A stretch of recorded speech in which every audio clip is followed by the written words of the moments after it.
So, basically, nung napanood ko yung video na Antman, medyo nagkaroon lang po ako ng konting reaction about Antman shrinking into a quantum particle. So, in the film, makikita natin dito na dire-diretso yung pag-evolve ni Antman sa isang field of dimension. So, it's pure science fiction kasi it doesn't coincide to the laws of physics, especially the quantum mechanics. So, how sequence was still going despite the Antman already transferred into quantum science, and it disregard especially the time and the dimension of space.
So, the issue here is the essence of dimension of time and space.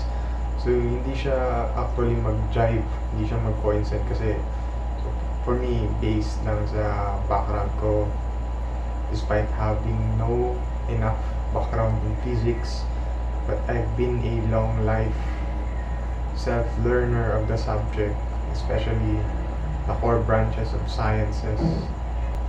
During 2014, I tend to imagine more about quantum theory or cosmology, giving some sort of idea around the core topic. Every time na mag-engage ako into that kind of topic, ang mindset ko dati is that how can I make a contribution of an idea, of a certain idea towards a project. So I have been contemplated with such kind of idea that shrinking our body into a size of an atom or into a size of a planet.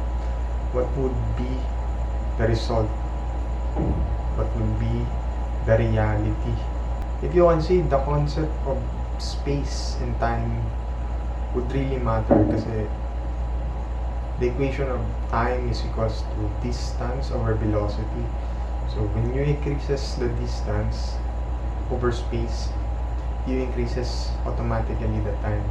So basically, my point here is that increasing our distance over a certain matter of velocity would increase the time. Therefore, the possibility of traveling in the future is very, very possible, especially when we take space more than enough. So, take for example, if we try to enlarge our body the size of a sun, then we can see immediately or necessarily that how sun was in motion in space.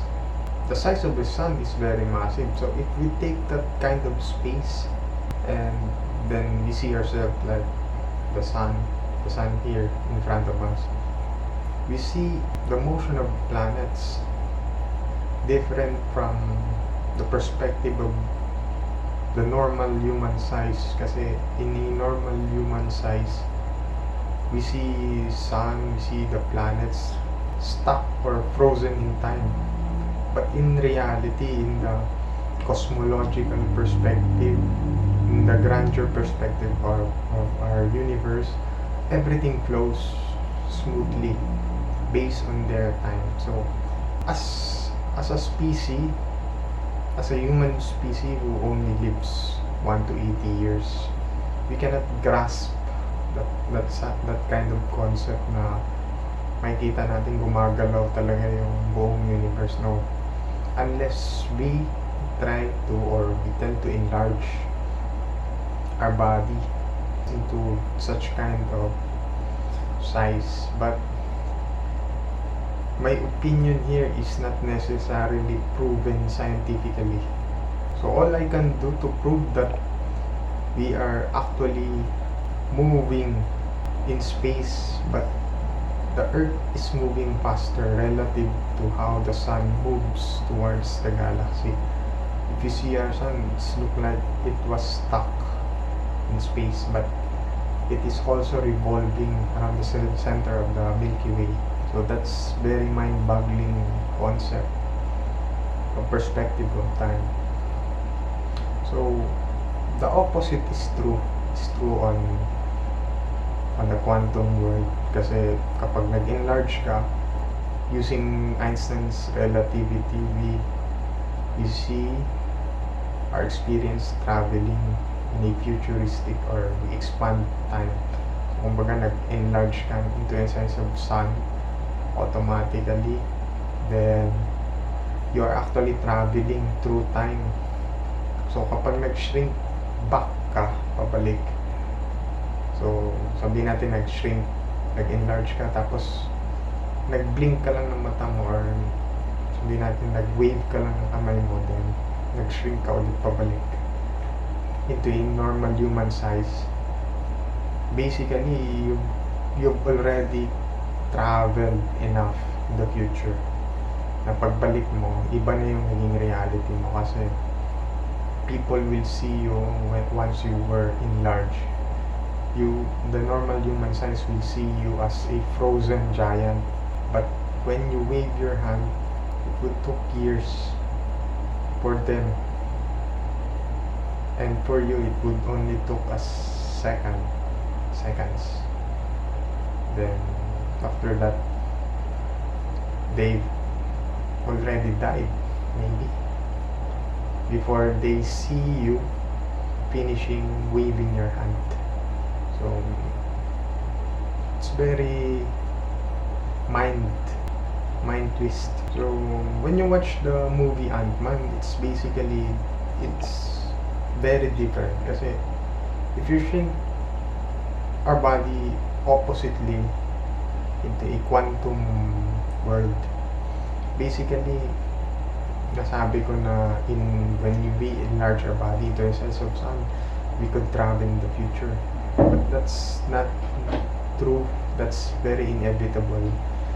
When we shrink our body oppositely into a quantum, we could never even travel backward in time.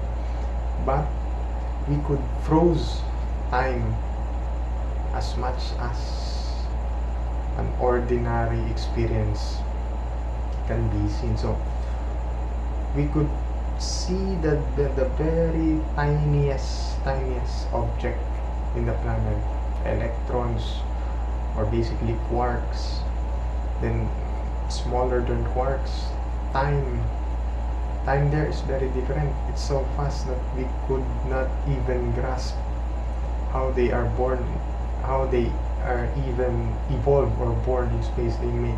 They might born 0.00001 seconds, then they die 0.0003 seconds. So basically they just pop in space na without even us knowing that they are there.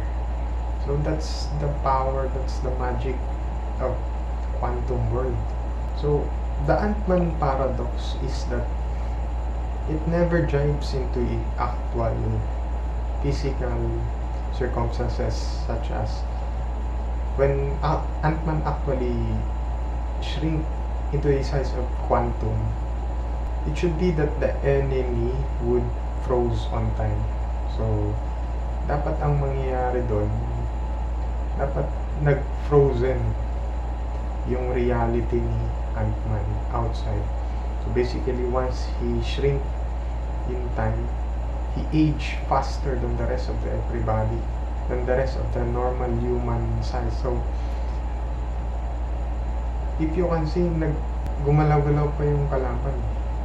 So on such kind of seconds or a minute of movement would took Antman years, or maybe Antman would have died inside the body of that enemy, but it doesn't happen, because what the film is showing us is that they are the same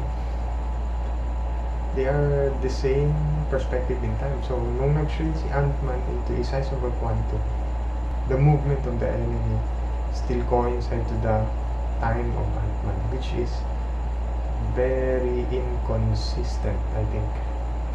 So my theory here, or my opinion here, is not scientifically proven, but the mechanics of time and space relative to us, or Einstein's relativity, would really matter. So dapat pag shrink pa lang ni Antman into a size of a quantum, kahit nung nagsabi natin gumalaw lang yung kalaban or nag-blink lang siya ng mata niya, even a single blink in comparison to the quantum reality of Antman would took days for Antman, or months, or even years for Antman to perceive that the enemy had blinked his eyes. So you see my logic. So this is the reason why when we look above, we see stars, we see sun, we see the universe, we see the cosmos. They are like a frozen picture in time. So we just see them the way they are, but we couldn't even grasp the perspective that they are actually moving past. And when they move fast, we might not even perceive such reality. Diba? Kumbaga, there is a limit in our reality, that our existence might be meaningless.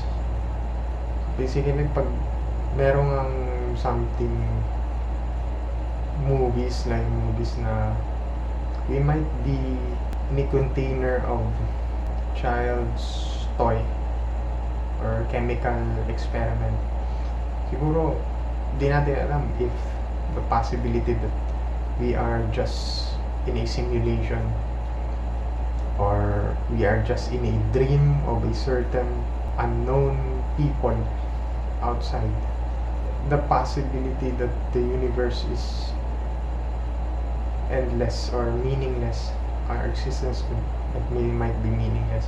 We see ourselves, we see our reality, we dream every night, and we dream different kinds of scenarios, that exists into a quantum state of our brain functioning, then we forget those kind of reality. So the scariest part here is that our existence here in the universe might be meaningless. And if we believe in multiverse, that there is a lot of universe under universe, then what is our hope? What is our hope in the future? What would be the meaning? What would be the sense of our existence? And another thing is that nabanggit ko na there is some sort of meaningless existence here in our universe, that multiverse just pop in our dream, different kind of scenarios can happen, and we might be a part of a child's chemical experiment only, that we couldn't even grasp that our existence, even though how evolved our humanity, our genetic system, there is a limit, and that kind of limit wasn't yet part of the science textbook. Ba, merong Roche limit, merong limit na differential limit, but the universal limit is that time is so massive. In our existence, we just pop, the earth just pop in space. We just float in space without even knowing we are floating actually in the dimension of this infinite time. I really want to share my perspective that even though we know, even though the LIGO or the LIDAR or the particle accelerator had yet to discover those tiny particles that could create the universal physics of our time, they might be blank into the perspective of how atom can exist, can come and go in space. So Einstein's perspective about quantum tunneling, we wouldn't even know. We might change the course of physics in just a minute, that we discovered that any atom can be revived in space at any moment, at any time, debunking all those standard model that we know already. Kasi kapag titignan mo, atom, in a world of quantum, in a world of atom, the possibility are endless. An atom, based on our perspective, can be born only a few seconds. But how about we shrink ourselves into their world? Then we can now clearly see such atom age, days, months, and then those timeline, we could have yet to study how they evolve, how they grow over time. That's more of a scientifically consistent than just proving they exist in space. The particle accelerator just discovered this new kind of quarks, this new kind of leptons. But if that kind of model was soon be debunked, and we finally created this new kind of branch of physics that is unfamiliar to Einstein or to Newton, that in a quantum world, in the evolution of atom, in the evolution of electron, they are actually very different. If we see how an atom evolved days or years, that's a different kind of field, that's a different kind of study. So I've been contemplated on such kind of idea that the possibility of something new are endless. So that's it. The physics over time is very outdated, and if we would have just make this kind of pure imagination, that the possibility of a new world, of a new branch of subject, new branch of topic, and perspective of time, space. If you think about those things, time, space, energy, those three things can really change the way how we think about our reality. So that's it. Thank you.